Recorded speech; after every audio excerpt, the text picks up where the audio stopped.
insondable.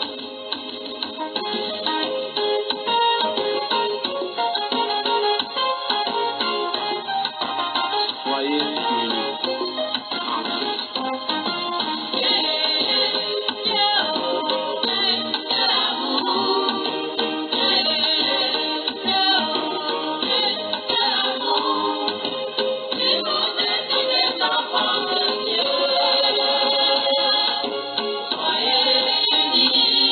en Christ. Voyez de quel amour il nous a aimés, en faisant un sacrifice, lui de donner son Fils unique. Mais notre sacrifice, c'est que nous devons donner la volonté. Soyons donc unis en Christ. Jésus aurait pu nous sauver, étant assis auprès du Père. Il est le Dieu tout-puissant, cela n'était pas impossible. Mais il a décidé de nous approcher dans la sainteté. C'est la grande preuve d'amour. Alors,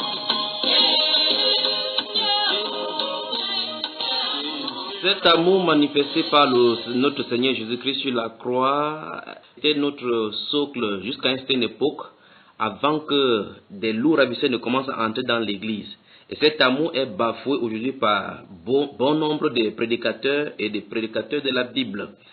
C'est sur l'un d'eux et à propos de l'un d'eux dont nous allons nous pencher dans cet enseignement ce soir encore. Bienvenue bien-aimés frères et sœurs qui nous écoutez sur la chaîne YouTube Bamba Ibar ou bien sur www.reveilletoi.besaba.com. Bienvenue. Vous pouvez nous contacter par Skype Junior s'écrit J-U-N-H-I-O-R-S avec le chiffre 3. Vous pouvez également envoyer des emails. Nous allons vous répondre par la grâce du Seigneur Jésus-Christ à Junior cette fois-ci c'est JUNHIORS@yahoo.fr. Vous nous contactez également par téléphone. Le téléphone, l'indicatif du Cameroun, c'est le 237.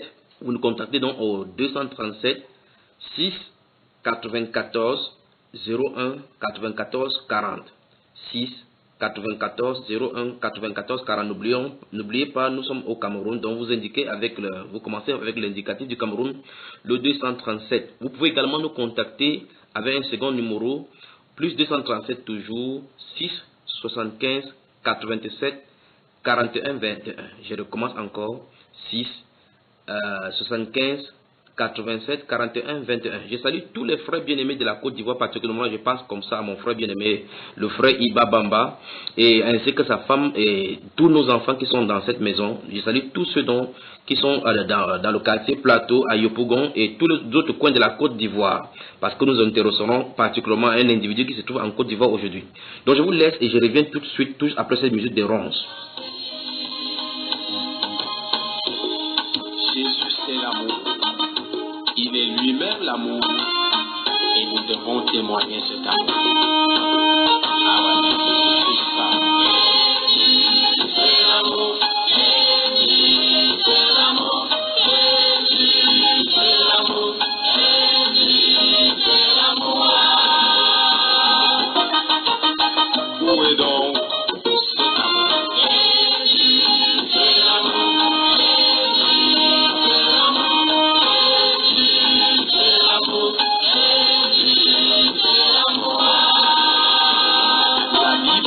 Dieu est amour et nous devons témoigner cet amour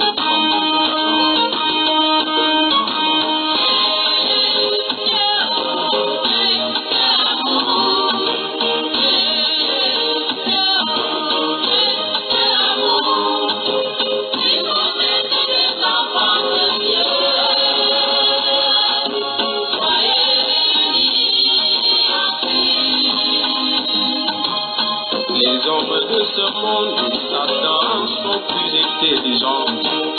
Ils exploitent les atouts de l'amour pour mieux nous confondre, nous qui nous disons chrétiens.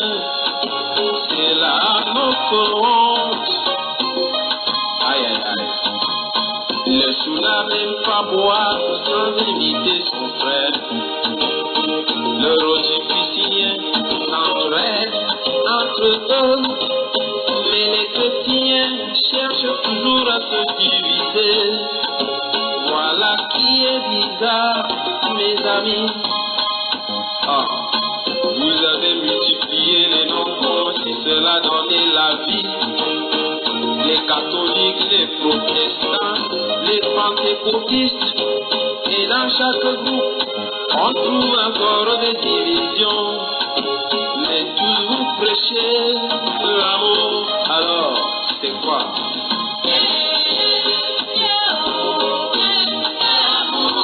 C'est quel amour? Mon ami,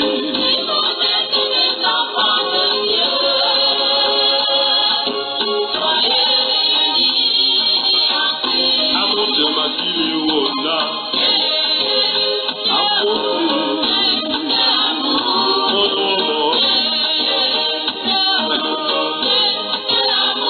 quel amour? Aïe, aïe, aïe. Amour de Madonna.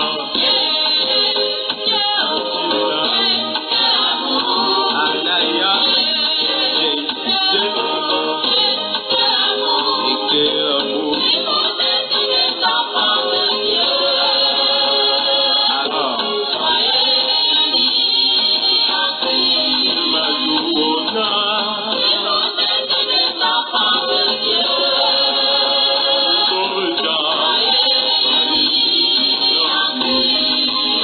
Madonna.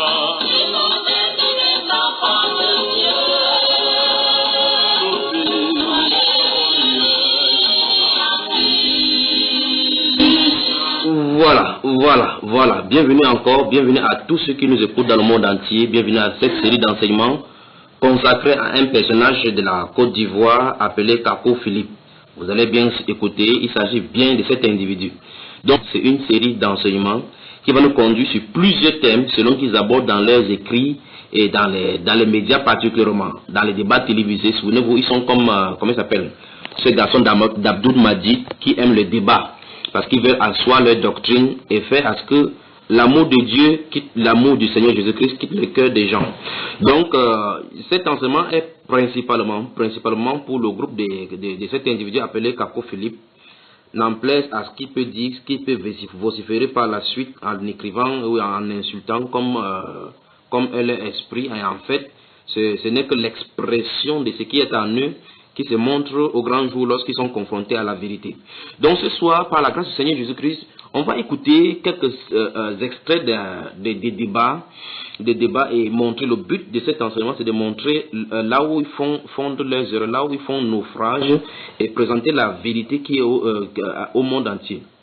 Donc, mais je sais que dans ce groupuscule également qui est sorti depuis les années 90, fin 2000, début 2000, je sais qu'il y a des enfants du Seigneur Jésus-Christ également là-bas qui vont en sortir. Beaucoup ont été séduits, y compris principalement le premier gourou, Kako Philippe, en la personne de Kako Philippe. Donc, comme Abdou m'a dit, ils passent le temps maintenant dans les médias, ils ont créé leurs propres chaînes de télévision, ils ont des débats à la radio, sur Internet, même sur des applications Google, ils ont maintenant des applications pour pouvoir distribuer leurs enseignements, Mais, comme il le dit lui-même, il a atteint son but. Comme quoi, le fait qu'on ait déjà entendu parler de lui dans le monde entier, il a accompli sa mission. Mais de toute façon, si c'était le cas, les catholiques ont atteint leur but parce qu'ils sont prophètes dans ces cas. Si tel est le cas, Joseph Smith a atteint son but. Si tel est le cas, s'il faut atteindre le monde entier, comme il dit qu'il a 12 églises déjà en Angola, alors il a atteint son but. Si tel est le cas, alors dans ces cas, il faut qu'il les témoins de Jéhovah atteignent mieux que lui. Donc ce soir, je vais mettre quelques extraits. On va aller sur une série. Je ne sais pas combien ça va durer. Souvenez-vous, amis les musulmans, pour vous, c'est pas encore terminé avec Abdou Majid, Ahmed Didat et Zakir Naïk. Donc nous allons revenir sur vous, Dieu voulant.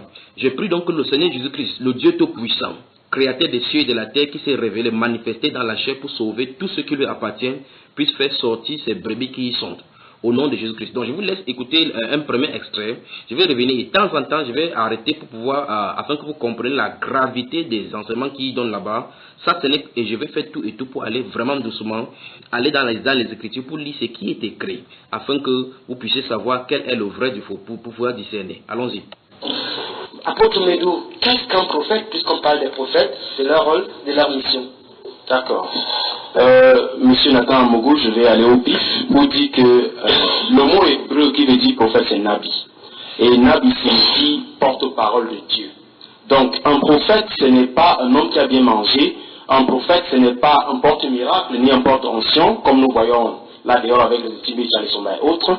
Mais un prophète, c'est celui qui est porteur d'un message nouveau pour toute l'humanité. Maintenant, quand ce prophète...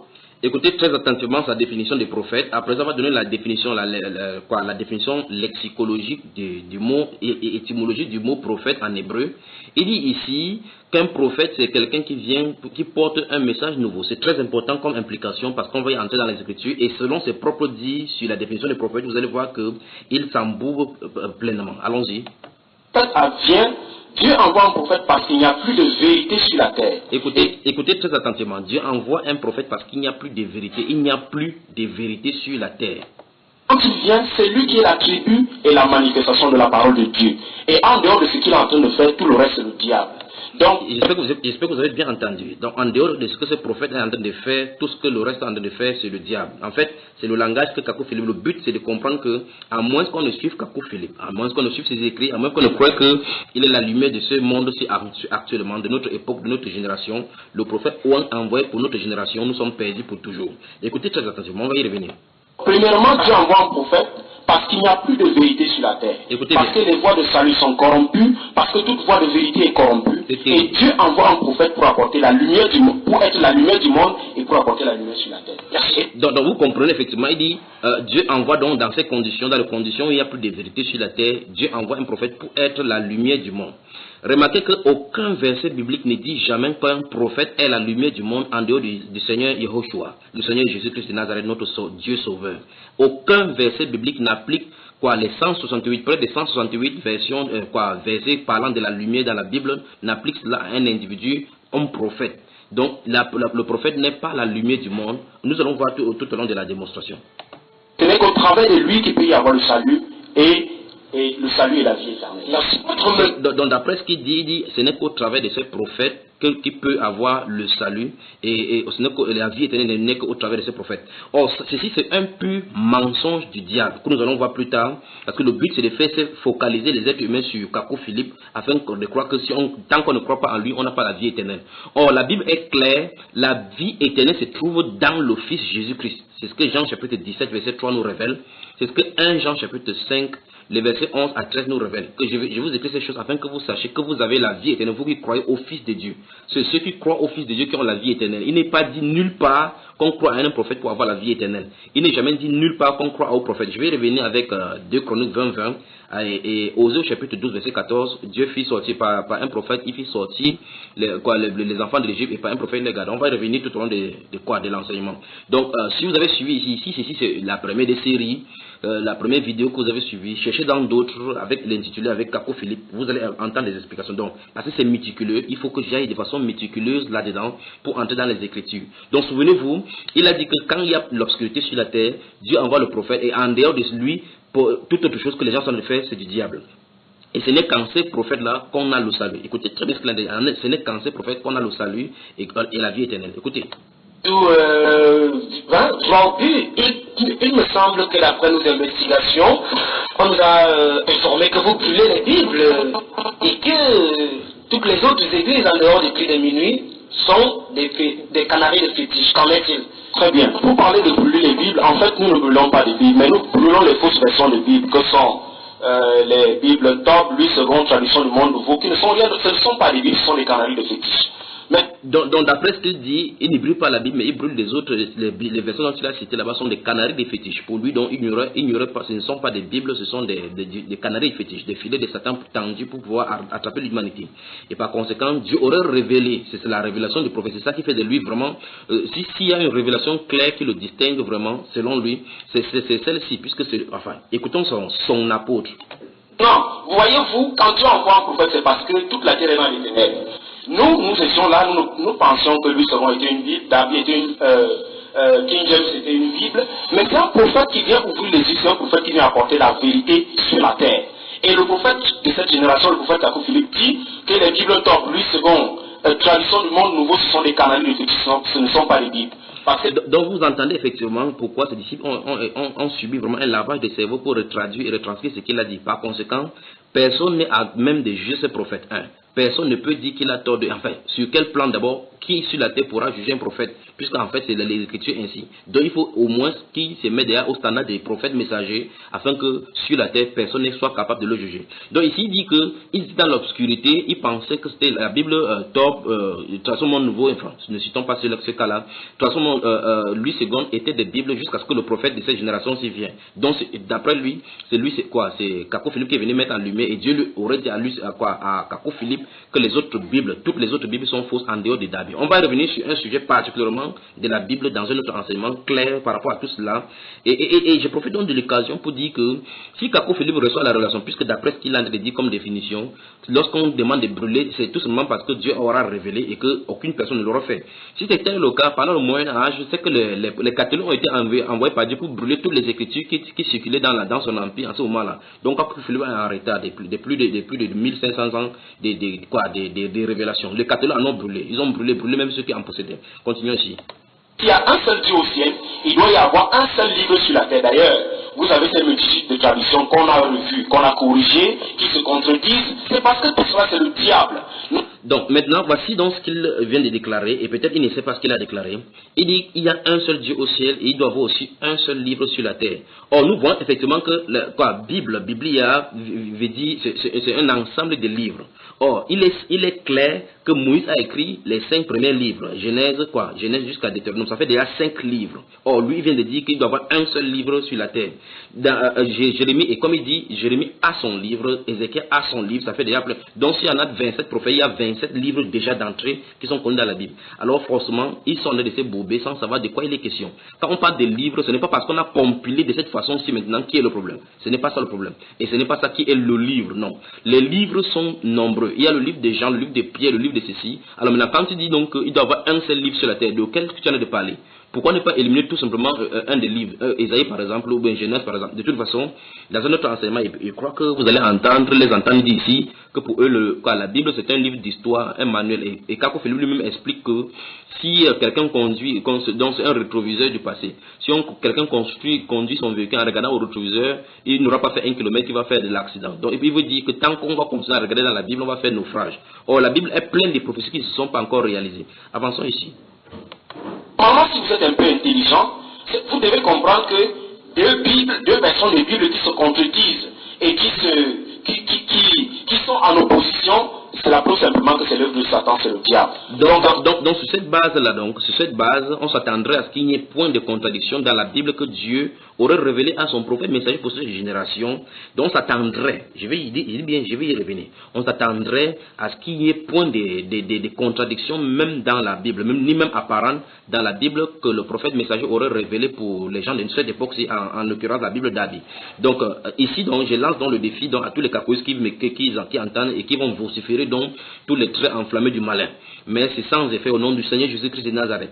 Ce que je demande comme question, c'est y a-t-il la restauration dans la Bible d'Abi? Y a-t-il pas de contradiction telle que contenue dans toutes les autres versions bibliques? Ça, c'est la question que j'ai posée.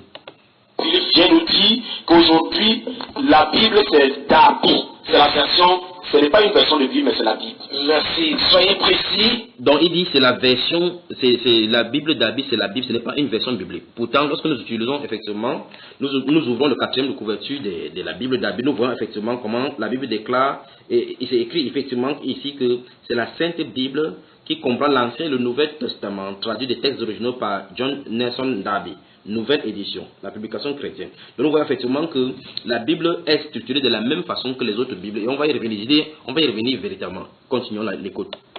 C'est par révélation que Philippe Kakou, qui est votre guide, votre maître d'abord, il est quoi pour vous Philippe Kakou? Kakou Philippe est le porte-parole de Dieu pour cette génération. C'est-à-dire, c'est lui qui est la manifestation du Dieu invisible dans cette génération. C'est le prophète? C'est le prophète. Donc vous entendez, il dit Kakou Philippe est la manifestation du Dieu invisible en cette génération. Il dit c'est la manifestation, c'est pour dire que c'est l'unique manifestation du Dieu invisible. On voudrait remarquer, donc ça montre clairement que le Seigneur Jésus-Christ n'est pas présent dans l'église. Pourtant, le Seigneur Jésus-Christ a dit qu'il n'y a pas d'époque époque sur la terre où l'église ne sera pas là. Or, il a dit clairement que c'est lui qui marchera au milieu de l'église. Ça, c'est un. Des deux, la Bible déclare que le Seigneur Jésus est avec nous tous les jours jusqu'à la fin du monde. Nous allons revenir avec l'implication de tous ces passages dont je suis cité maintenant. Donc, le Saint-Esprit, c'est lui. Tant que vous n'êtes pas baptisé dans le Saint-Esprit, vous n'appartenez pas à l'église. Et le Saint-Esprit, c'est la présence même de Dieu. Et c'est Dieu dans le corps. Ce n'est plus Emmanuel, c'est Dieu habitant dans les hommes. Et ceci dit, c'est la manifestation de Dieu maintenant au milieu des hommes. Pourtant, 1 Corinthiens 12 dit clairement, or à chacun, la manifestation de l'Esprit est donnée pour l'utilité commune. À l'un est donné comme par l'Esprit ceci, l'autre est donné cela, donc c'est Dieu qui se manifeste au milieu de son peuple. Mais celui-ci dit que ce Cacophilie est la manifestation de Dieu pour notre génération. Comme pour dire quoi, il n'y a pas d'église sur la terre à ce moment-ci. Bon, je vais revenir à ce que M. Beckett a dit concernant, c'est parce qu'il ne connaît pas ce que c'est qu'un prophète. Donc, un prophète, ce n'est pas quelqu'un qui vient répéter ce qui est déjà écrit. Quand vous ne connaissez pas ce que veut dire un prophète, vous allez vous embrouiller. Et il n'y a aucun prophète dans la Bible qui est venu et qui a répété ce qu'un autre prophète a dit. Voilà, vous entendez donc la supercherie. Il dit qu'il n'y a aucun prophète dans la Bible. Qu'un prophète, ce n'est pas celui qui va venir répéter ce que d'autres ont dit. Et il n'y a pas de prophète qui vient répéter ce que l'autre a écrit. Or, pêle-mêle dans la Bible, nous voyons effectivement les prophètes qui ont dit beaucoup de choses. Et Dieu lui-même en a parlé des prophètes qui ont prophétisé les choses qu'il a dit à plusieurs de ces prophètes. Nous pourrons prendre comme ça plusieurs passages dans la Bible. J'en citerai plusieurs. Dieu dans la Bible parle de beaucoup de choses et les prophètes ont prophétisé. Prenons par exemple dans la Bible dans le livre de 1 Pierre. Prenons la Bible dans le livre de 1 Pierre. 1 Pierre. Prenons la Bible dans le livre de 1 Pierre au chapitre 1, verset 10 à 13. 1 Pierre, chapitre 1, verset 10 à 13. Je prends ça rapidement et puis j'y vais. Regardez.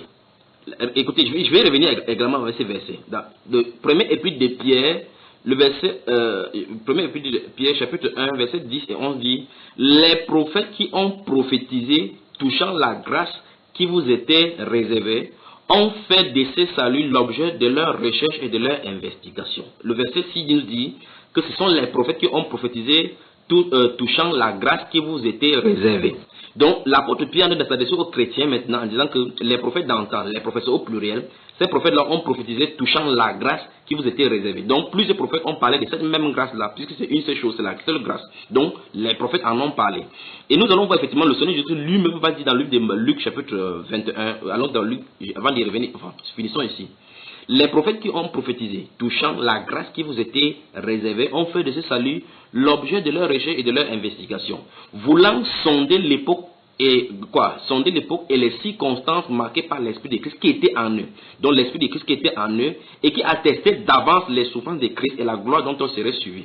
Il leur fut révélé que ce n'était pas pour eux, vous entendez, mais pour vous, qu'ils étaient les dispensateurs de ces choses que vous ont annoncées maintenant, ceux qui vous ont prêché l'évangile par le Saint-Esprit envoyé du ciel et dans lesquels les anges désirent plonger leur regard. En clair, la Bible nous dit ici que beaucoup de prophètes ont prophétisé, beaucoup de prophètes ont parlé. Tous les prophètes de la Bible ont parlé de la période de la grâce, de la souffrance du Seigneur Jésus-Christ et des choses de la gloire qui devaient en suivre. Maintenant, cet apôtre de Cacophilie, comme il s'est fait appeler, donc Cacophilie est le maître, dit qu'aucun prophète de la Bible n'a jamais prophétisé quelque chose dont les autres prophètes en ont parlé. L'apôtre Pierre nous dit ici clairement que les prophètes ont parlé de la même chose. Ça, c'est si on prend seulement ces cas-là. Si on prend le cas de Jérémie, on voit effectivement que Jérémie a prophétisé plusieurs autres choses que les gens ont prêché. Prenons notre cas, parce que peut-être s'il parle comme ça, vous pouvez croire peut-être que je suis en train de parler de la blague. Je vais prendre un cas, par exemple, dans Joël chapitre 2. Comparez Joël, si vous passez cet enseignement-ci, je prie que vous comparez Joël chapitre 2, les deux premiers versets, à Amos chapitre 5, verset 18, et à Sophonie chapitre 1, verset 14 à 16. Joël chapitre 2, verset 1 à 2, Amos chapitre 5, verset 18. Sophonie chapitre 1, verset 14 à 16. Je crois que dans cette interview ou dans ce débat télévisé, je ne sais pas si c'est dans ce débat télévisé, il va dire que quand Dieu a donné la vision de la révélation à Noé, il ne pouvait pas aller le donner à une autre personne sur la terre. Comme pour dire, comme si Dieu n'était pas puissant et n'est pas souverain. Ou mieux, il veut dire que ce n'est pas la façon de Dieu d'agir. Il veut par là dire que Dieu ne peut pas donner une révélation à deux personnes différentes sur la terre. Maintenant, il dit, je dis donc, Joël chapitre 2, prenons Joël chapitre 2. Joël, prophète Joël chapitre 2. Joël chapitre 2. Après, vous lisez Amos, chapitre 5, verset 18. Donc, Joël, chapitre 2, parlant du jour de l'Éternel, dit: sonnez de la trompette en Sion, faites-la retentir sur ma montagne sainte, que tous les habitants du pays tremblent. Après, il dit: car le jour de l'Éternel vient, car il est proche. Verset 2 dit: jour de ténèbres et d'obscurité, jour de nuit et de brouillard. Il vient comme l'aurore se répand sur les montagnes. Donc continuez la lecture. Je vais rapidement dans Amos, là au chapitre 5, verset 18. Je lis le verset 18 du chapitre 5. Le verset 18 dit, verset 18. Malheur à ceux qui désirent le jour de l'Éternel. Qu'attendez-vous du jour de l'Éternel? Il sera ténèbres et non lumière. Nous voyons effectivement que le prophète Amos a vu la même chose que le prophète Joël a vu. Ils sont pleins comme ça. Premièrement qu'ils prennent Sophonie. Donc ils ont vu, voici Dieu qui a révélé le jour de l'Éternel. Donc Joël en a parlé, Amos en a parlé, Sophonie en a parlé. C'est plein seulement dans la Bible. Sophonie, prenons le prophète Sophonie maintenant, chapitre 1, les versets 14 à 16. Qu'est-ce que ça dit? Le grand jour de l'Éternel est proche. Il est proche, il arrive en toute hâte. Le jour de l'Éternel fait entendre sa voix. Et le héros pousse des cris amers. Ce jour est un jour de fureur, un jour de détresse et d'angoisse, un jour de ravage et de destruction, un jour de ténèbres et d'obscurité, un jour de nuit et de brouillard. Si on avait du temps, je pourrais prendre comme ça à la revue chaque livre des prophètes et comparer avec d'autres messages prophétiques. Je continue encore. Prenons encore Joël chapitre 2, verset 32. Joël chapitre 2, verset 32. Le livre du prophète Joël. Chapitre 2, verset 32. Chapitre 2, verset 32. Qu'est-ce que ça dit? Ça dit, alors, parlant du jugement de ces jours des jours de l'Éternel, la Bible déclare, verset 32, alors quiconque invoquera le nom de l'Éternel sera sauvé. Et puis par la suite, suivez attentivement. J'aimerais bien que vous regardez cette expression. J'ai dit, vous prenez Joël, chapitre 2, verset 32, et puis vous ouvrez également Abdias. Je crois, le prophète Abdias. Ce sont les livres que je sais que vous ne lisez pas trop, mais prenez Abdias, le prophète Abdias. Que le Seigneur vous bénisse. Le prophète Abdias. Si vous y êtes, amen. Prophète Abdias. Donc, vous avez lu tout à l'heure Amos chapitre 5, le verset 18. Il prend maintenant Amos, Abdias chapitre 1. Enfin, c'est un seul chapitre. Donc, comparons Joël chapitre 2, verset 32. Donc, je dis ceci. J'ai dit, il va aller de façon doucement et académique pour qu'on puisse comprendre que ces gens-ci sont des menteurs, des ouvriers d'iniquité. Et en plus de ça, ils sont ignorants, ils ne savent pas ce qu'ils sont en train de dire. Donc, je dis ça parce que ce garçon a dit qu'il n'y a aucun prophète qui va venir sur la terre répéter. Et vous allez encore entendre ce qu'il a dit là sur les antennes. Regardez bien, Joël chapitre 2, verset 32 dit, alors quiconque invoquera le nom de l'Éternel sera sauvé. Après, il dit, le salut sera sur la montagne de Sion et à Jérusalem. Lisons Abdias chapitre 1, verset 17. Qu'est-ce que ça dit? Abdias chapitre 1, verset 17 dit, mais le salut sera sur la montagne de Sion, elle sera saine, et la maison de Jacob reprendra ses possessions. Vous voyez? Donc Abdias et Joël ont vu la même chose pour le même sujet. Je vais reprendre maintenant, j'espère que vous avez bien saisi. Donc voilà Joël qui a dit la même chose que Abdias a dit. Il n'a pas lu son livre pour prêcher. Comme Kako Philippe lit les livres des autres avant de parler. Je vais parler des livres de Joseph Smith, des Mormons et ainsi de suite. Des autres là, comment ça s'appelle? Bon, Jérémie chapitre 31. Jérémie chapitre 31. Oh, c'est plein seulement, plein. Je crois que je vais devoir vous laisser avec... prenons Jérémie chapitre 31 là. Jérémie chapitre 31. Jérémie chapitre 31. Les versets 31 à 34. Verset 31 à 34. Comparez cela avec Ézéchiel chapitre 36, verset 22 à 33. Regardons.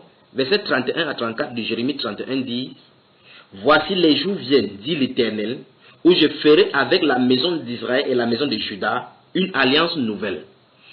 Non comme l'alliance que j'ai traitée avec leur père, le jour où je les saisis par la main pour les faire sortir du pays d'Égypte. Alliance qu'ils ont violée. Quoique je fusse leur maître, dit l'Éternel. Verset 34. Mais voici l'alliance que je ferai avec la maison d'Israël. Après ces jours-là, dit l'Éternel, je mettrai ma loi au-dedans d'eux, je l'écrirai dans leur cœur, et je serai leur Dieu, et ils seront mon peuple. Verset 34. Celui-ci n'enseignera plus son prochain, ni celui-là son frère, en disant, connaissez l'Éternel, car tous me connaîtront, du plus petit jusqu'au plus grand, dit l'Éternel. Car je pardonnerai leur iniquité, et je ne me souviendrai plus de leur péché. Nous voyons effectivement que l'apôtre Paul va citer cette écriture ici pour se référer à cette époque-là. Maintenant, lisons Ézéchiel chapitre 36. Ézéchiel chapitre 36. Prophète Ézéchiel. Je reste dans les prophètes parce qu'il a dit qu'un prophète ne peut pas dire quelque chose et l'autre dit la même chose. Il y en a plein. Il y en a plein. Ézéchiel chapitre 36, le verset 22. 22 à 33. Je vais lire jusqu'à ce niveau et puis je vais vous laisser suivre. C'est pourquoi dit à la maison d'Israël, je suis dans Ézéchiel chapitre 36, verset 22 et suivant. C'est pourquoi dit à la maison d'Israël, ainsi parle le Seigneur l'Éternel. Ce n'est pas à cause de vous que j'agis de la sorte, maison d'Israël. C'est à cause de mon saint nom que vous avez profané parmi les nations où vous êtes allés. Je sanctifierai mon grand nom qui a été profané parmi les nations que vous avez profané au milieu d'elles. Et les nations sauront que je suis l'Éternel, dit le Seigneur, l'Éternel. Dit le Seigneur l'Éternel, quand je serai sanctifié par vous sous leurs yeux. Je vous retirerai d'entre les nations, je vous rassemblerai de tous les pays et je vous ramènerai dans votre pays. Alléluia, je répandrai sur vous une eau pure et vous serez purifiés. Je vous purifierai de toutes vos souillures et de toutes vos idoles. Et la Bible continue, verset 26, je vous donnerai un cœur nouveau et je mettrai en vous un esprit nouveau. Je jeterai de votre corps le cœur de pierre et je vous donnerai un cœur de chair. Je mettrai mon esprit en vous et je ferai en sorte que vous suiviez mes ordonnances et que vous observez et pratiquez mes lois. Vous avez été le pays que j'ai donné à vos pères, vous serez mon peuple et je serai votre Dieu. Je vous délivrerai de toutes vos souillures, j'appellerai le blé et je le multiplierai. Je ne vous enverrai plus la famine. Donc vous voyez, exactement ici, ça c'est ce que le prophète Ézéchiel est en train de voir, c'est la même chose que le prophète Jérémie a dit, et ce que Ézéchiel a dit ici, c'est exactement ce que le prophète Moïse avait dit sur les Deutéronome chapitre 29. Permettez-moi de faire un crochet. Deutéronome chapitre 29, Dieu avait dit au verset 4 que Israël n'a pas encore le cœur. Dieu n'a pas encore donné à Israël le cœur pour comprendre ces paroles. Et il prophétise donc que Dieu le fera un de ces jours. Donc vous voyez effectivement, dans le chapitre Deutéronome chapitre 29, verset 4 dit, mais jusqu'à ce jour, l'Éternel ne vous a pas donné un cœur pour comprendre, des yeux pour voir, des oreilles pour entendre. Au chapitre 30, verset 6 dit, l'Éternel ton Dieu circoncira ton cœur, le cœur de ta postérité. Tu aimeras l'Éternel ton Dieu de tout ton cœur et de toute ton âme afin que tu vives. L'Éternel ton Dieu fera tomber toutes ces malédictions sur les ennemis, sur ceux qui t'auront haï et persécuté. Et toi, tu reviendras à l'Éternel. Donc prenez le temps de lire Deutéronome 30, et vous allez voir effectivement que Moïse avait prophétisé que les Juifs devaient aller parmi les nations. Et c'est là qu'ils vont invoquer Dieu et Dieu va les faire revenir. Et c'est la même chose qui sera prophétisée par Jérémie, même chose qui sera prophétisée par Habakkuk, même chose qui sera prophétisée par Sophonie, par Osée. Et ici, Ézéchiel a dit clairement qu'ils sont allés au milieu des nations, ils ont servi d'autres dieux, ils ont profané son nom là-bas. Il va les sanctifier et le moment arrive. Donc, prenons le cas des Zacharie. Prenons le cas des Zacharie chapitre 1. Zacharie chapitre 14 par exemple. Il y en a plein là-bas, il y en a plein. Zacharie, le prophète Zacharie chapitre 14, verset 1, 2 et 3. Le prophète Zacharie, on va comparer avec le prophète Michée. Donc prenez Michée aussi chapitre 4. Donc Zacharie chapitre 14, verset 1, 2 et 3. Puis Michée chapitre 4, verset 10 à 12. Michée chapitre 4, verset 10 à 12. Donc vous pouvez comparer ces deux passages-là. Donc qu'est-ce que Zacharie chapitre 14 dit? Voici le jour de l'Éternel arrive et tes dépouilles seront partagées au milieu de toi. Verset 2. Je rassemblerai toutes les nations pour qu'elles attaquent Jérusalem. Écoutez bien ce que le Seigneur dit. Je rassemblerai toutes les nations pour qu'elles attaquent Jérusalem. La ville sera prise, les maisons seront pillées et les femmes violées. La moitié de la ville ira en captivité, mais le reste du peuple ne sera pas exterminé de la ville. Verset 3. L'Éternel paraîtra et il combattra ces nations-là comme il combat au jour de la bataille. Maintenant, la Bible déclare que son pied se posera là-bas. Voilà. Maintenant, lisons Michée chapitre 4, verset 10 à 12. Qu'est-ce que ça dit? Verset 10 à 12 dit, fille de Sion, souffre et gémit comme une femme qui accouche, car maintenant tu sortiras de la ville et tu habiteras dans les champs, et tu iras jusqu'à Babylone. Là tu seras délivré. Vous voyez, je venais de lire ceci maintenant avec le cas de Moïse et d'Ézéchiel. Là tu seras délivré. C'est là que l'Éternel te rachètera de la main de tes ennemis. Maintenant verset 11, regardez, écoutez très attentivement. Maintenant plusieurs nations se sont rassemblées contre toi. Qu'elles soient profanées, disent-elles, et que nos yeux se rassasissent. Se rassasient dans Sion. Verset 12. Mais elles ne connaissent pas les pensées de l'Éternel. Elles ne comprennent pas ses desseins. Elles ignorent qu'il les a rassemblées comme des gerbes dans l'air. Donc vous voyez effectivement que c'est le même rassemblement contre Sion que Dieu a amené dans les nations pour pouvoir les rassembler autour de Jérusalem et les frapper. Donc les prophéties, vous pouvez également comparer par rapport à Édom. Vous pouvez prendre Ézéchiel 35. Ésaïe 35, Ésaïe 34, Amos 1, verset 11 à 12, Jérémie 49, par rapport à Édom, les mêmes choses que le prophète Ézéchiel a dit, la même chose Ésaïe a dit, la même chose Abdias a vu, la même chose Amos a dit et Jérémie a dit. Par rapport à Babylone, vous pouvez lire, l'autre là c'est aussi clair dans la Bible. Lisez Jérémie chapitre 50 et chapitre 51, puis Ésaïe chapitre 46, vous allez voir effectivement que les prophètes ont prophétisé les mêmes choses à des époques différentes. En fait, pour le cas des Akab, dans le champ de Jérusalem qui devait mourir, nous voyons effectivement que le prophète Élie en avait parlé, et Jéhu a venu parler la même chose, Michée a parlé de la même chose. Donc il faut faire attention lorsque vous déclarez des choses, parce que vous ne connaissez pas le Dieu de la Bible. Vous dites, Dieu ne dit pas la même chose à un prophète et dit encore à une autre personne, parce que Dieu ne fait pas ainsi. Pourtant c'est ainsi qu'il agit, et nous voyons effectivement par rapport à cela. Prenons un dernier cas par rapport à la présence de Jésus-Christ, de Yahushua à Jérusalem, lorsqu'il va venir à Jérusalem. Regardons ce que le prophète Ésaïe dit dans Ésaïe chapitre 35. Ésaïe chapitre 35. Et puis nous allons comparer ce que le prophète Sophonie avait vu. Ésaïe 35. Nous allons prendre le prophète Sophonie. Prophète Sophonie. Permettez-moi de trouver. Prophète Sophonie. Rapidement là. Oui. Le prophète Sophonie. Maintenant, lisons le livre d'Ézéchiel. Quoi? De Ésaïe. Ésaïe chapitre 35. Nous allons lire à partir du verset 1 même. Prenez votre lecture à partir du verset 1. Mais je vais lire rapidement. Là, vous allez voir la présence messianique. Donc, lorsque le Seigneur Jésus est censé venir, c'est qu'il est censé faire. Aide-nous en cette heure de la fin, où l'apostolat ne fait que se manifester et s'agrandir. Donc, j'ai dit, bien-aimés frères, prenons Ésaïe chapitre 35, puis Sophonie chapitre 3. Nous allons lire les versets 17. Le verset 14 à 17, ou mieux le verset 15 à 17. Maintenant, prenons d'abord Ésaïe chapitre 35. Il est clair qu'ici, il s'agit des temps messianiques, lorsque le Seigneur Jésus viendrait. Le désert et le pays, à partir du verset 1, et le pays aride se réjouiront. La solitude s'égayera et fleurira comme un narcisse. Elle se couvrira de fleurs et tressaillera de joie, avec chant d'allégresse et cris de triomphe. La gloire du Liban lui sera donnée, la magnificence du Carmel et de Saron. Ils verront la gloire de l'Éternel, la magnificence de notre Dieu. Écoutez bien, verset 3. Fortifiez les mains languissantes et affermissez les genoux qui chancellent. Écoutez verset 4. Dites à ceux qui ont le cœur troublé, prenez courage, ne craignez point. Voici votre Dieu, la vengeance viendra. C'est ce qui est écrit. Votre Dieu, virgule, la vengeance viendra. La rétribution de Dieu. Il viendra, c'est écrit littéralement, il viendra lui-même et vous sauvera. Le prophète Ésaïe dit que Dieu lui-même viendra et vous sauvera. Verset 5, il dit, quand Dieu, situant dans ce contexte prophétique de la venue du Seigneur Jésus-Christ, il dit quand il viendra lui-même, souvenez-vous, la personne de Yahushua, c'est Dieu manifesté dans la chair. Il dit ici, il viendra lui-même et vous sauvera. Alors s'ouvriront les yeux des aveugles, s'ouvriront les oreilles des sourds. Alors le boiteux sautera comme un cerf et la langue du muet éclatera de joie, car des eaux jailliront dans le désert et des ruisseaux dans la solitude. Nous voyons effectivement la présence de notre Seigneur lorsqu'il viendra, les miracles qui vont s'accompagner. Mais maintenant, Ésaïe dit qu'il viendra lui-même et il va sauver. Allons dans le livre de Sophonie, chapitre 3, verset 15 à 17. Qu'est-ce que ça dit? Verset 15 du chapitre 3 de Sophonie dit, l'Éternel a détourné tes châtiments. Il a éloigné ton ennemi. Le roi d'Israël, l'Éternel, est au milieu de toi. Tu n'as plus de malheur à éprouver. Verset 16, en ce jour-là, ce jour-là est écrit au singulier. En ce jour-là, on dira à Jérusalem, ne crains rien. Sion, que tes mains s'affaiblissent.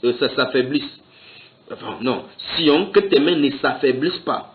Verset 17, l'Éternel, ton Dieu, est au milieu de toi, comme un héros qui sauve.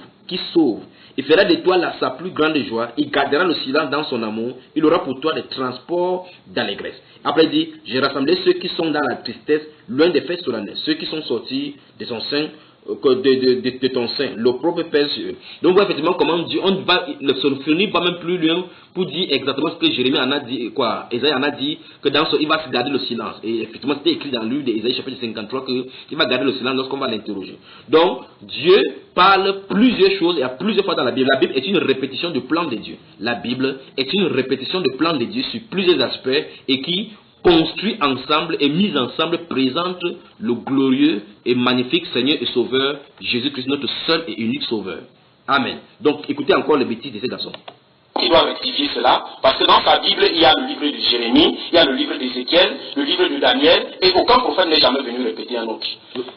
Vous avez entendu, n'est-ce pas? Donc nous venons de démontrer effectivement que les prophètes se sont répétés. Et comme nous avons commencé au début, 1 Pierre chapitre 1 verset 10 dit clairement que les prophètes qui ont prophétisé touchant à la grâce qui vous est réservée. Donc beaucoup de prophètes ont parlé de ce temps-là. Beaucoup de prophètes ont sondé l'époque marquée. Beaucoup de prophètes ont traité des joies. Beaucoup de prophètes ont souhaité vivre cette époque.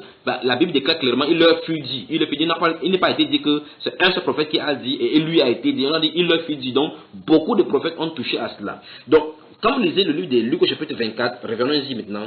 Dans Luc au chapitre 24, nous voyons effectivement le Seigneur Jésus-Christ disant la même chose. Regardez dans le chapitre 24 de Luc, chapitre 24, la Bible déclare à partir du verset 44, puis il leur dit, c'est là ce que je vous disais lorsque j'étais encore avec vous, qu'il fallait que s'accomplisse tout ce qui est écrit de moi dans la loi de Moïse. Donc il y a des choses écrites de Jésus dans la loi de Moïse, dans les prophètes et dans les psaumes. Vous voyez? Donc, par exemple, dans les psaumes, il est clairement écrit qu'on a percé sa main. Dans le livre de Zacharie, il est écrit qu'ils verront même celui-là qu'ils ont percé. Donc, il faut qu'on fasse attention. La même chose, il a vu la même chose. À mon panéliste de gauche, il a dit tout à l'heure qu'il ne connaît pas Kakou Philippe, mais je pense que c'est de l'imposture. Parce que voyez-vous, Dieu ne peut pas apporter une révélation sur la terre par deux personnes. Je crois qu'il a... Donc nous venons de voir effectivement l'imposture. Donc l'imposture vient de leur côté. Nous avons lu et les versets bibliques dont je vous ai donné tout à l'heure, nous voyons effectivement que Dieu appelle et il dit clairement que Dieu ne peut pas. Comme si il y a quelque chose qui dépasse Dieu. Dieu peut tout. C'est pour ça qu'on l'appelle le tout-puissant. Parce qu'il peut tout. Il peut même donc amener la révélation à plusieurs personnes à la fois. Il peut amener la révélation à plusieurs personnes. Pour le cas espèce de l'apôtre Paul par exemple, il a donné la révélation de la mission de l'apôtre Paul à lui-même et il a donné aussi à Ananias le même jour. Pour le cas du salut de l'apôtre de la famille de Philippe, il a donné la révélation à Pierre. Par la suite, il devait expliquer cela. Il a donné la révélation également à Corneille. Donc il faut faire attention. Il faut faire attention. Bien que les révélations données à ces derniers n'étaient pas compréhensibles au premier coup, lorsqu'ils se sont réunis, ils ont compris les révélations que Dieu a données d'un côté et de l'autre. Donc Dieu peut, effectivement. Donc ne dites jamais, c'est mot, Dieu ne peut pas, Dieu peut. C'est ça qui trouble les musulmans. Et j'ai fait un petit crochet par là. Les musulmans disent que Dieu est tout puissant, il est tellement grand. S'il est tout puissant, il est tellement grand, il peut se faire petit jusqu'à habiter dans un corps. Si vous dites donc Dieu ne peut pas habiter dans un corps, vous avez un problème avec votre Dieu. Dans ce cas, votre Dieu ne sera pas grand. Le fait qu'il se rabaisse jusqu'à être petit, habiter dans un corps, ne fait pas qu'il ne soit pas tout grand. Ne fait pas qu'il soit le tout puissant. Parce qu'être tout puissant, c'est être capable. Il est capable d'entrer dans une fourmi, dans une plante, sans pour autant être moins tout puissant. Donc que Dieu vous bénisse, si vous entendez cela. Dit que quand Dieu apporte, quand un prophète vient sur la terre, c'est parce qu'il n'y a plus de vérité. Voyez-vous, quand Noé a eu la révélation qu'il devait avoir le diluvio sur la terre, Dieu ne pouvait pas aller révéler cela à une autre personne, que ce soit en songe ou en vision. Vous devriez... Vous entendez? J'espère que vous avez compris. Vous avez vu que les abominations qui disent que quand Dieu, et j'ai cité ça tout à l'heure, quand Dieu avait donné la révélation à Noé qui devait avoir le diluvio sur la terre, il ne pouvait pas dire la même chose à une autre personne. Écoutez bien. Noé et le croire. Et aujourd'hui, s'il brûle les Bibles, c'est parce que quand Philippe l'a dit. S'il connaît que Dieu parle par un prophète et que c'est le prophète qui est le législateur et le porte-parole de Dieu, c'est parce que... Donc il vient de dire encore quelque chose de grave et c'est là où je vais arrêter sa démence. Je crois que c'est assez là comme ça. Il dit que Kakou Philippe est le législateur de Dieu. Son porte-parole. Le porte-parole ne gêne pas parce que les prophètes sont les porte-parole des dieux.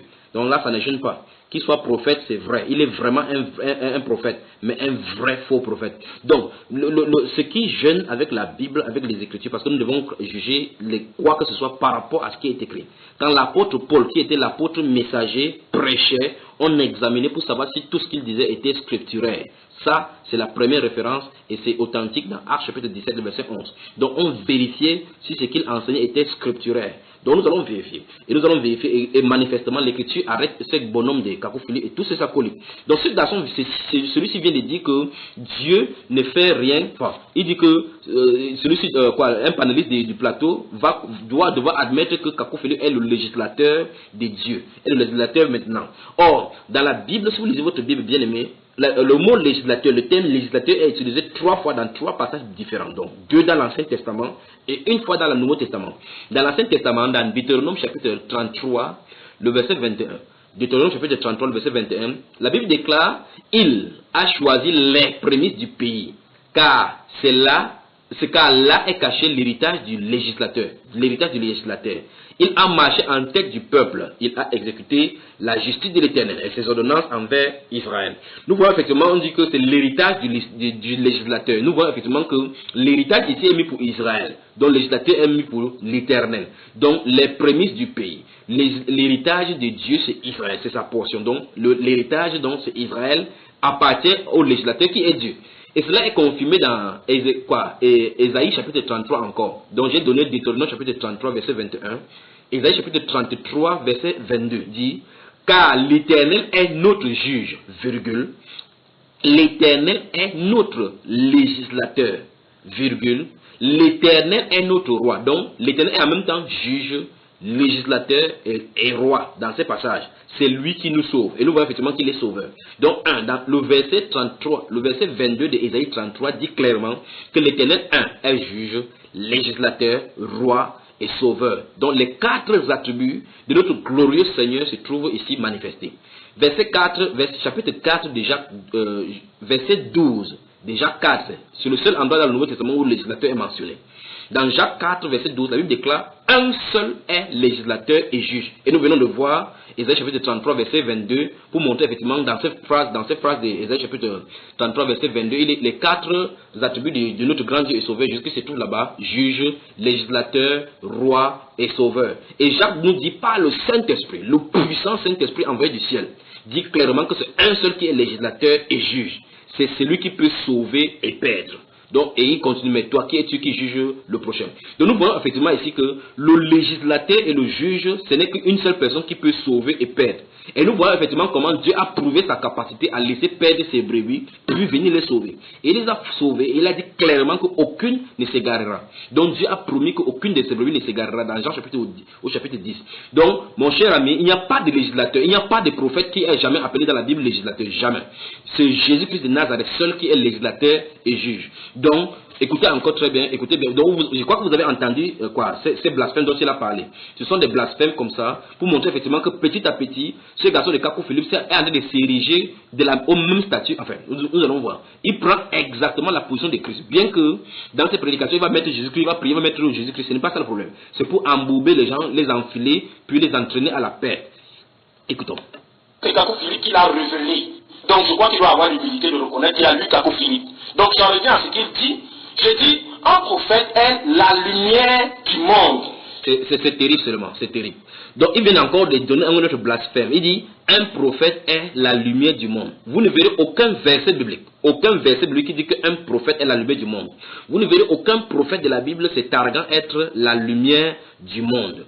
Dans Ésaïe chapitre 49, verset 6, l'apôtre Paul va citer cela dans Actes chapitre 13, le verset 47, disant, lorsque les Juifs ont refusé, il dit, ainsi nous a ordonné le Seigneur, j'étais établi pour être la lumière du monde, pour prêcher le salut dans les nations. Vous voyez effectivement que l'apôtre Pierre ne se présente pas comme étant le Jésus-Christ qui est censé éclairer le monde, parce qu'il sait effectivement que ces versets se réfèrent au Seigneur Jésus-Christ.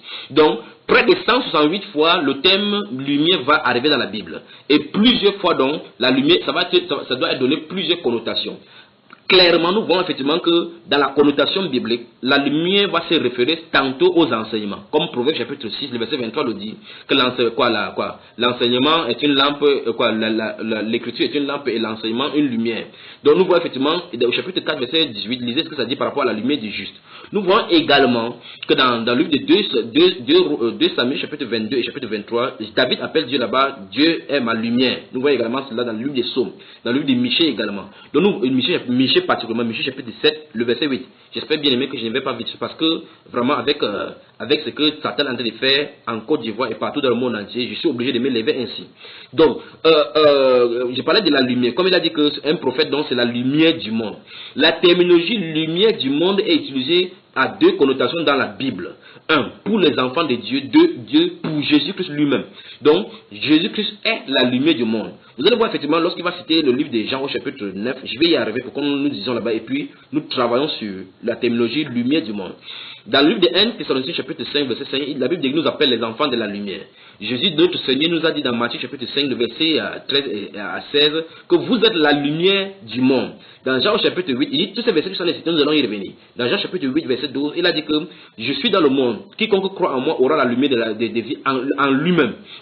Donc, la lumière du monde est une personne, et ce n'est que le Seigneur Jésus-Christ. Aucun prophète de la Bible ne peut se targuer être la lumière du monde. Il faut seulement un usurpateur de titre pour le faire.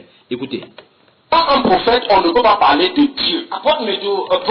Vous entendez? Il dit que sans un prophète, on ne peut pas parler de Dieu. Or, nous voyons dans l'histoire de l'Église, dans l'histoire de l'humanité, des périodes où il n'y a jamais eu de prophète, des périodes où il n'y a jamais eu de prophète, mais que la prophétie et l'écriture étaient données, les hommes étaient guidés ainsi. Nous voyons par exemple la période des juges sur la terre. Nous voyons effectivement que les juges, certains juges tous les juges n'étaient pas des prophètes, avant que les prophètes ne fussent donnés. Nous voyons effectivement qu'ils étaient gardés dans le canon de Moïse, et Dieu guidait son peuple. Dieu a toujours gardé son peuple. Et c'est ici l'occasion de parler, lorsque nous allons toucher les prophètes particulièrement, nous allons voir que le fonctionnement d'Israël est lié au ministère des prophètes, alors que l'Église n'est pas ainsi. Le fonctionnement de l'Église est tout autre. La façon de garder l'Église est tout autre. Ce n'est pas par le prophète, comme le livre d'Osée chapitre 12, verset 14 le dit pour Israël. Donc il faut vraiment faire attention.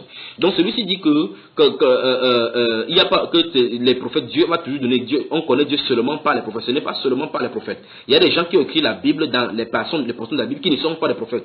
Comme vous dites que la parole de Dieu vient uniquement aux prophètes. La parole de Dieu est venue aussi à Luc. Qu'est-ce que vous en dites? Luc n'est pas un prophète. La parole de Dieu est venue à Esdras. Esdras n'est pas un prophète. Néhémie a écrit, ce n'est pas un prophète.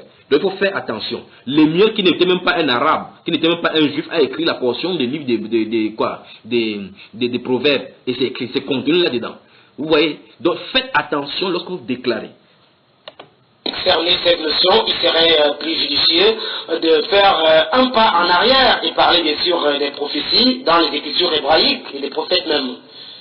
J'en viens pour dire, par exemple, vous voyez, quand un prophète vient, c'est parce que d'abord, il y a des prophéties qui annoncent qu'il y aura un prophète sur la terre. Donc vous voyez effectivement, ce sont ses propres définitions qui vont le coincer tout à l'heure. Il dit que quand un prophète vient, c'est parce qu'il y a des prophéties qui annoncent que ce prophète doit être sur la terre. Il a lu Hébreux chapitre 1, verset 1 qui dit Dieu autrefois a parlé à nos pères par les prophètes, mais en ces temps-là, il nous a parlé par le Fils. Vous voyez effectivement comment il utilise la connotation en ces temps-là. C'est pour dire clairement que Dieu a parlé par le Fils en ce temps-là, au temps de Jésus-Christ, pour dire que c'est pour tourner et dire que et ce qu'il a d'enseigner, c'est pour dire que ça ne nous concerne pas en notre temps ici. Parce qu'il sait très effectivement que le temps dont il est question, c'est au dernier jour. L'apôtre confirme que Dieu, au temps marqué, a envoyé son Fils né sous la loi pour pouvoir délivrer ceux qui étaient sous la loi. Donc la période de la loi était terminée, c'est une autre période de grâce qui a été inaugurée jusqu'à la seconde venue du Seigneur Jésus-Christ. Ils savent bien que c'est comme ça. C'est pour ça que vous voyez, ils prennent cette tournure-là pour qu'on dise que, pour qu'on comprenne que Jésus-Christ est venu en ce temps-là pour parler. Or, le Seigneur Jésus-Christ est toujours dans l'église aujourd'hui. Écoutons. C'est le démon qui est en lui second qui parle en lui. Parce que vous voyez, lui second essayait de montrer que Dieu n'envoie plus les prophètes. Mais dans Jean chapitre 6, le verset 20. Or, lui second ne montre nulle part que Dieu n'envoie plus les prophètes. Justement, en lisant justement lui second, on comprend effectivement qu'il y a davantage encore de prophètes. Puisque c'est dans ce lui second, 1 Corinthiens chapitre 14 va dire, et 1 Corinthiens chapitre 12 va dire, Dieu a établi premièrement dans l'église les apôtres, les prophètes. Donc nous voyons effectivement que, secondement, les prophètes. Donc nous voyons effectivement que lui second parle effectivement que les prophètes doivent être dans l'église. Et nous avons vu des cas dans Actes chapitre 13 verset 1 où il y a des prophètes qui sont descendus là-bas, qui étaient dans l'église d'Antioche. Nous voyons effectivement des prophètes qui sont descendus de la Judée dans Actes chapitre 11, parmi lesquels Agabus. Donc nulle part lui second n'a jamais voulu occulter, je ne sais pas de lui second en termes de Bible, n'a jamais voulu occulter du fait qu'il n'y a plus de prophètes en ce dernier temps-ci, parce que lui second serait un antichrist. Donc c'est écrit littéralement en lisant lui second que il y a des prophètes dans l'église. Jésus dit que l'œuvre de Dieu c'est de croire en celui qui l'a envoyé. Vous voyez, il voulait dire, Jésus-Christ a dit que l'œuvre de Dieu c'est de croire en celui qui l'a envoyé. Celui qui l'a envoyé là-bas, il répondait aux questions juives dans ces Jean chapitre 6 parce que les pharisiens lui posaient des questions pour savoir qu'est-ce que nous devons faire pour faire l'œuvre de Dieu. Il leur a demandé que l'œuvre de Dieu c'est que vous croyez à ce qu'il l'a envoyé. Alors il n'a pas dit c'est pas n'importe qui l'a envoyé, il parle de lui en tant que personne. Donc Jésus-Christ répondait à leurs questions pour dire qu'en fait il devait croire en lui, Jésus-Christ. C'est pour ça que dans cette phrase-là, dans cette parabole, dans ce livre de Jean chapitre 6, il va passer son temps en démontrant que Moïse ne vous a pas donné le pain du ciel. Maintenant, Dieu vous donne le vrai pain du ciel. Si vous mangez de ce pain, vous ne mourrez point. Donc, il parlait de lui, il ne parlait pas de n'importe qui. Donc, l'œuvre de Dieu, ce n'est pas de croire en n'importe qui, puisque Dieu a dit qu'on ne donne pas foi à tout esprit. Donc, il faut faire attention. Il s'agit de justice dans cette phrase-là, il ne s'agit pas de tout le monde. Apôtre Médou, je voudrais qu'on aille de façon méthodique et dépassionner le débat. Je parle des prophètes dans les écritures hébraïques. Oui. On se comprend ou pas?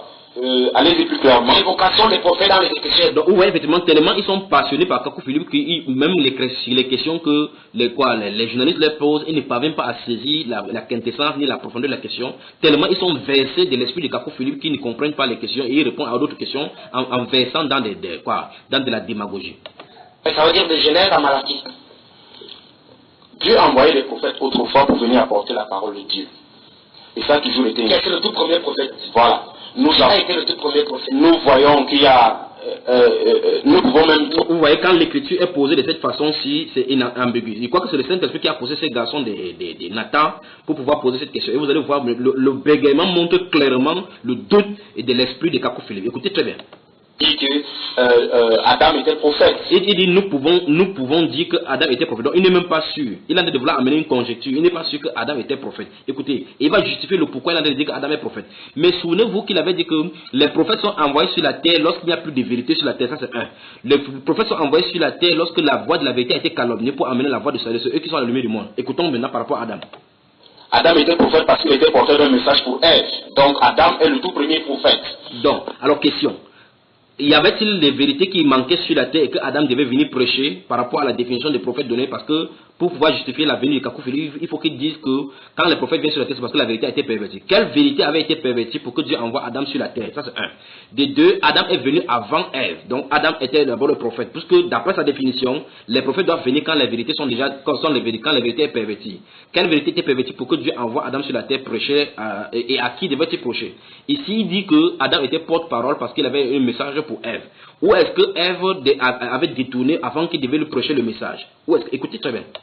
Par la suite, il y a eu des prophètes. Il y a eu Abraham, il y a eu de Jacob, il y a eu ainsi de suite les 12 patriarches, c'était des prophètes. Il y a eu les Moïse, il y a eu des Ésaïe, et chacun portait un message pour sa génération. Et c'était par eux que vous pouviez avoir le salut et connaître comment il faut pour adorer Dieu. Voilà. Donc il dit effectivement ici que quand il a cité des séries de prophètes en disant Ésaïe et autres là-bas, il dit que ce n'est que par eux qu'on pouvait connaître, avoir le salut.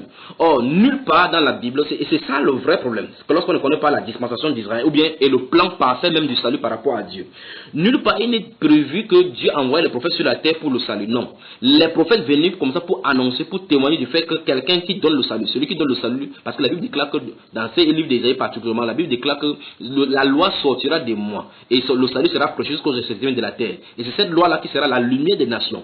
Donc, quand vous lisez la Bible, il faut faire attention. Donc, ces garçons-ci de Kakou Philippe a infesté de ces ténèbres lugubreuses et de ces ténèbres, des plantés de ténèbres, tous ces disciples étaient à ce qu'ils ne peuvent plus saisir même le plan du Seigneur. Dieu n'a jamais donné la loi à Israël pour qu'ils aient le salut. Dieu n'a jamais donné la loi à Israël pour qu'ils aient le salut parce que pour ce qui concerne la prédication, ils sont ennemis à cause des païens. Mais pour ce qui concerne la grâce, ils sont appelés selon Dieu. Ils sont aimés selon d'après leur Père. Dieu a choisi comme ça dans son plan. Il n'était pas question que Israël garde la loi pour avoir le salut. Il n'était pas question comme ça. C'était parce que c'est le peuple de Dieu. Un point, un trait. Dieu dit dans la Bible que ce n'est pas à cause. Nous avons lu ça aujourd'hui dans le livre d'Ézéchiel chapitre 26 par exemple, chapitre 36. Il a dit que ce n'est pas à cause de quoi que ce soit qu'ils auraient fait, mais c'est à cause de son amour. C'est à cause de son nom tout simplement qu'il a de vouloir faire ces choses-là. Il n'était pas question que les prophètes viennent prêcher pour que les gens aient le salut. Non. Chaque prophète qui va venir va prêcher la loi de Moïse et ajouter maintenant les prophéties concernant le Christ pour conduire comme ça jusqu'à ce que Christ lui-même vienne. Donc toute la Bible, c'est pour ça que la Bible parle de la loi de Moïse et des prophètes, les psaumes, ce qui est écrit de Jésus. Toute la Bible, au fur et à mesure, Dieu construisait le puzzle pour présenter Christ Jésus, afin que l'humanité ait la parfaite révélation. C'est pour cela qu'on parle de Jésus-Christ maintenant, quand Christ est venu, que nous sommes maintenant dans la réalité. L'ombre est dans l'ancienne alliance. Donc l'ancienne alliance, c'est l'ombre de la réalité qui se trouve en Christ. Si l'ancienne alliance, c'est l'ombre de la réalité qui se trouve en Christ, alors le plein salut est en Christ. Un. De deux, il n'y avait pas de possibilité d'avoir le salut par aucune façon, puisque le salut ne peut venir qu'après avoir fait une alliance avec le sang. Le sang de l'ancienne alliance était un type du sang de la nouvelle alliance. Et ce sang-là préservait, gardait les juifs, Israël, préservait et gardait, les protégeait et couvrait leurs péchés. Le sang du Seigneur Jésus-Christ ôte le péché. Jean-Baptiste a dit de lui que voici l'agneau de Dieu qui enlève, qui ôte le péché du monde. Hébreu dit que par un seul sacrifice, il a effacé toutes ces ordonnances-là qui nous condamnaient et qui nous a amenés tous à la perfection. Donc il faut faire attention. Les prophètes n'ont jamais prêché que les gens aient le salut. Il ne fallait pas croire pour avoir le salut au temps de Jérémie. Il ne fallait pas croire en Jérémie pour avoir le salut, jamais. Il ne fallait pas croire en Ézéchiel pour avoir le salut, non. Dieu dénonçait leur œuvre pour les faire et chaque fois, ils vont faire revenir à la loi de Moïse. Pour ce qui est d'Ézéchiel, par exemple, il va restaurer la sacrificature, il prêcherait par rapport à la sacrificature. Comme il avait parlé des veuves, des sacrificateurs qui ne devaient pas boire de vin, selon le livre de Lévitique, nous voyons effectivement les mêmes choses, les mêmes traces là-bas dans le livre d'Ézéchiel. Donc il ne prêchait pas pour que les gens aient le salut, parce que les Juifs sont choisis par Dieu. Les Juifs sont choisis par Dieu. Le peuple juif est choisi par Dieu. Et il connaît tout ce qui lui appartient dans ce peuple-là. Donc il faut faire attention. Donc, c'est un prophète messager qui vient enseigner la parole de Dieu, qui vient apporter une révélation nouvelle, et c'est dans cette révélation nouvelle que les enfants de Dieu se rencontrent. Et on appelle cela l'Église. Donc d'après ce qu'il a dit, il dit que c'est un prophète messager qui vient annoncer quoi, une révélation nouvelle. Et c'est dans cette nouvelle révélation que les enfants de Dieu se rencontrent. Et c'est donc on appelle cela l'Église. Or, nous voyons effectivement que ce n'est pas comme ça. Jésus-Christ a dit dans l'apôtre Pierre que l'Église est bâtie sur la révélation, mais pas n'importe quelle révélation. La révélation de la personne de Christ Jésus. Parce que dans ce Matthieu chapitre 16, ouais, effectivement, comment on peut prendre la parole de Dieu et tordre. Dans ce Matthieu chapitre 16, verset 16 à 18, il dit, Pierre, après avoir posé la question à ses disciples, l'apôtre Pierre a eu la révélation qu'il était le Fils de Dieu, le Fils de Dieu vivant. Alors il a dit que tu es pied, sur cette pied, je bâtirai mon église et les portes de ce du monde ne prévaudront point contre elle. Il dit donc que son église est bâtie sur la révélation de la connaissance de qui il est. Il n'est pas la révélation d'un prophète, non, c'est pas ce qu'il est écrit. Il n'est pas question de l'église bâtie sur la révélation d'un prophète, de qui est un prophète, de croire à ce qu'un prophète dit, non. L'église, la révélation spirituelle de Jésus-Christ, c'est bâti là-dessus. Ça c'est de 1. Et de 2, la Bible appelle église les gens qui sont les membres dont Christ est le sauveur, selon Éphésiens chapitre 5, verset 22 et suivant. Et la Bible déclare que Christ est la tête de cette église-là, dans le livre de Colossiens chapitre 1, le verset 18. La Bible déclare qu'il est le chef de l'église. Dans Éphésiens chapitre 1, verset 22 également, vous pouvez lire cela. Dans le livre d'Éphésiens, d'Hébreux chapitre 3, le verset 6, la Bible déclare que Christ est comme fils sur sa maison. Et sa maison, c'est nous. C'est ce qui est écrit. Sa maison, c'est nous. Dans 1 Pierre chapitre 4, le verset 17, verset 17 et 18, la Bible déclare que c'est l'heure où le jugement commencera par la maison de Dieu. Et si c'est pas nous qu'elle commence, si c'est pas nous qu'il commence, si c'est pas nous qu'il commence, vous voyez, donc le jugement doit commencer par nous. Donc nous ennemis pour la maison de Dieu.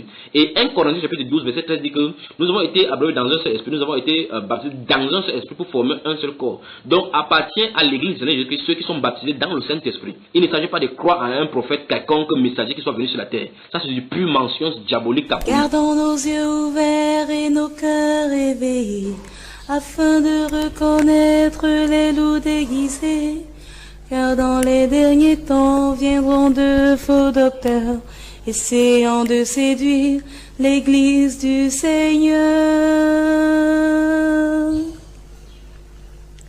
Gardons nos yeux ouverts et nos cœurs éveillés, afin de reconnaître les loups déguisés, car dans les derniers temps viendront de faux docteurs, essayant de séduire l'Église du Seigneur.